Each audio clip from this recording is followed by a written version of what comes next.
Hi friends, welcome back to our channel. Title చూశారు కదా friends. ఎందుకు నేను ఆ టైటిల్ పెట్టానో తెలుసుకోవాలనుకుంటే ఈ వీడియోని పూర్తిగా చూడండి. ఇంకా వీడియోలోకి వెళ్దామా. అనగనగా ఒక చిన్న గ్రామంలో ఒక రైతు మరియు అతని భార్య ఉండేవారు. వారికి ఒక చిన్న పాప మరియు ఒక పెంపుడు ముంగీస ఉండేది. ముంగీస చాలా విశ్వాసంగా స్నేహపూర్వకంగా ఉండేది. రైతు ముంగీసను పూర్తిగా నమ్మేవాడు. ముంగీస పాపను చాలా జాగ్రత్తగా చూసుకునేది. వీళ్ళిద్దరూ ఎల్లప్పుడూ చక్కగా ఆడుకునేవారు. ఒకరోజు ఆ రైతు భార్య బయటకు వెళ్లాల్సి వచ్చింది. ఆమె భర్తకు పాపను చూసుకోమని చెప్పింది. అయితే ఆ రోజు కూడా రైతుకు తోటలో పని పడింది.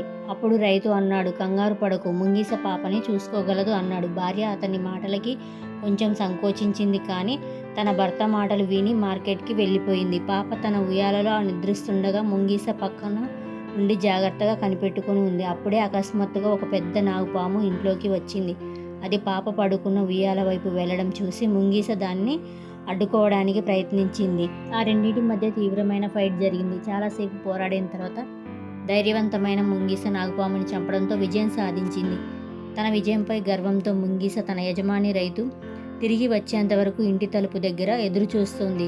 ఫైట్ కారణంగా దాని ముక్కుకి నాగుపాము రక్తం అంటింది. భార్య మార్కెట్ నుంచి ఇంటికి వచ్చి ముంగీస నోటికి రక్తం చూసి చాలా కంగారు పడిపోయింది. ముంగీస పాపని కొరికేసిందేమోనని చాలా భయపడిపోయింది. ఒక్క క్షణం కూడా ఆలోచించకుండా కోపంతో కేకలు వేసి ఒక కర్ర తీసుకొని ముంగీసను గట్టిగా కొట్టింది. పాపం ముంగీస ఆ దెబ్బకి చనిపోయి నేలపై పడిపోయింది. ఆ వెంటనే ఆమె హడావిడిగా ఉయ్యాల దగ్గరికి పరిగెత్తుకొని వెళ్ళింది.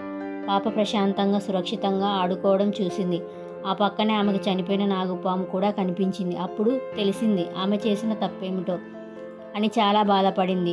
తను విశ్వాసమైన మిత్రుని కోల్పోయానే అని చాలా ఏడ్చింది. రైతు ఇంటికి వచ్చాక జరిగిందంతా తెలుసుకొని అతడు కూడా బాధపడ్డాడు. జరిగిన తప్పుకి బాధపడి ఇకపై హడావిడిగా నిర్ణయాలు తీసుకోకూడదని, తగిన ఆలోచన చేసి మాత్రమే నిర్ణయాన్ని తీసుకోవాలని నిర్ణయించుకున్నాడు. ఫ్రెండ్స్, ఈ కథలో నీతి ఏంటంటే క్షణికావేశంలో నిర్ణయాలు తీసుకుంటే మనకే మంచిది కాదు. అందుకే ఫ్రెండ్స్, పెద్దలు చెప్తారు ఏదైనా నిర్ణయాలు తీసుకునే ముందు ఆలోచించి తీసుకుంటే అందరికీ మంచిదని. Thank you for watching. Please subscribe.